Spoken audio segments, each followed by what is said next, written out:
Beep, beep, beep. Ravi's alarm clock screamed. It was Monday, the worst day of the week. Ravi groaned and pulled his pillow over his head.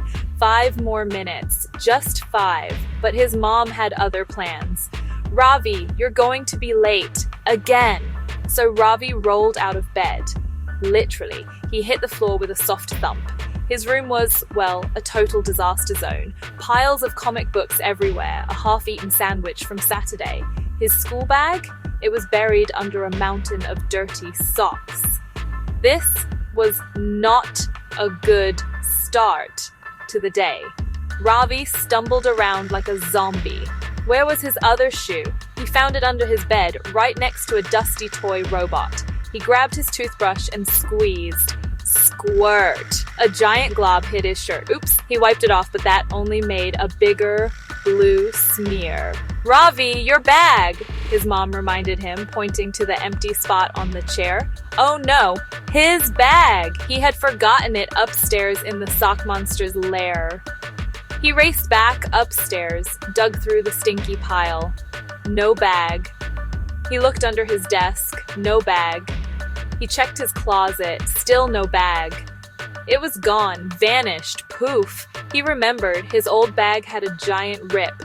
His mom had probably thrown it away. Now what was he going to do? Check the attic, sweetie. His mom sighed. The attic? Spooky, dusty, spider-filled. Ravi gulped, then climbed. The bag was awesome. It was made of shiny, dark blue material that shimmered. It had way too many zippers, big ones, small ones, even a giant zipper around the bag. It looked like something a superhero would use. Ravi forgot all about being late. He picked it up. It felt, tingly.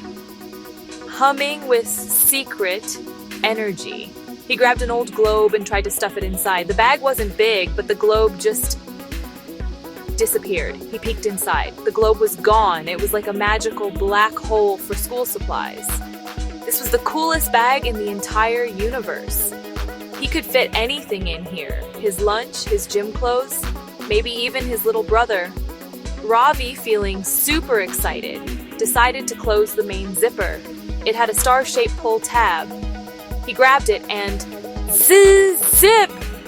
The bag began to glow. The tingle buzzed up his arms, his hair stood on end, and the whole attic rattled.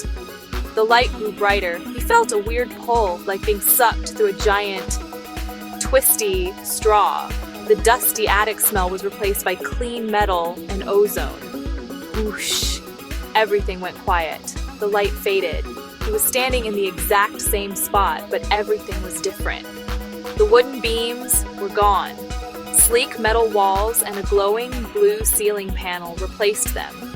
He was still in his house, but it wasn't his house anymore. Ravi looked around, jaw dropped.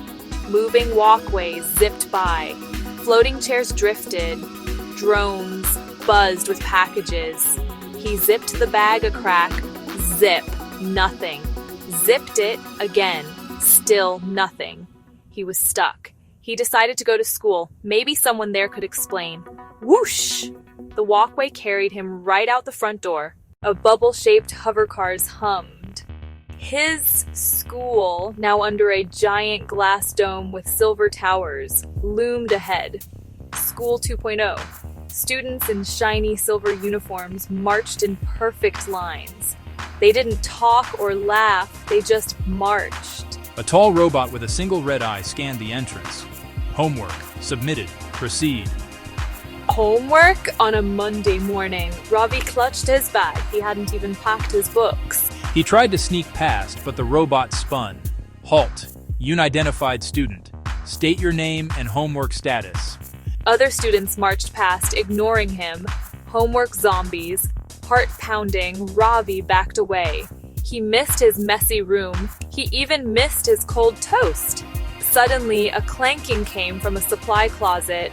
The door creaked open. A rusty, mismatched robot peeked out. Pipes, trash can body, lamp for head, one wobbly, googly eye. Psst, kid, in here, before the homework bot recycles you.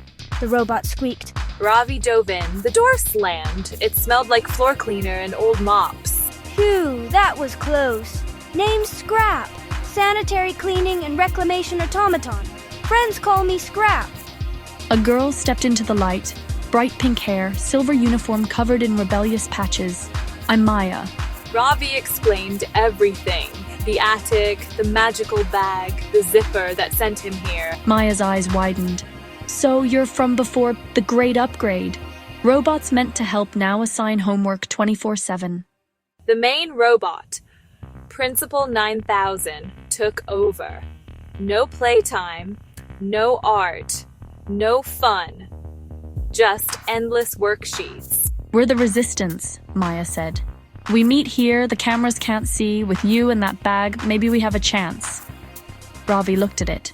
Maybe it wasn't just for carrying books. Okay, here's the plan. Top floor office, master control, reset to fun mode. But teacher bots and hall monitor drones patrolled everywhere. What if we use things from my time? Robots won't recognize them. He reached in, pulled out a giant bottle of extra bubbly soap. Perfect! Study bots rounded the corner. Whoop! Feet hit suds. Spin, slip, slide. Clang, bazette, crash. Elevator locked. Principal keycard only. No problem. Scrap, string, tie, chew, splat. It's stuck. They climbed hand over hand up the dark shaft towards the principal's office. They crawled out, dusty and gummy. A massive robot loomed behind a giant metal desk. Principal 9000. Intruders detected. Prepare for detention. Eternal detention. You're a big bully, and your face is computery. Pew! Pew!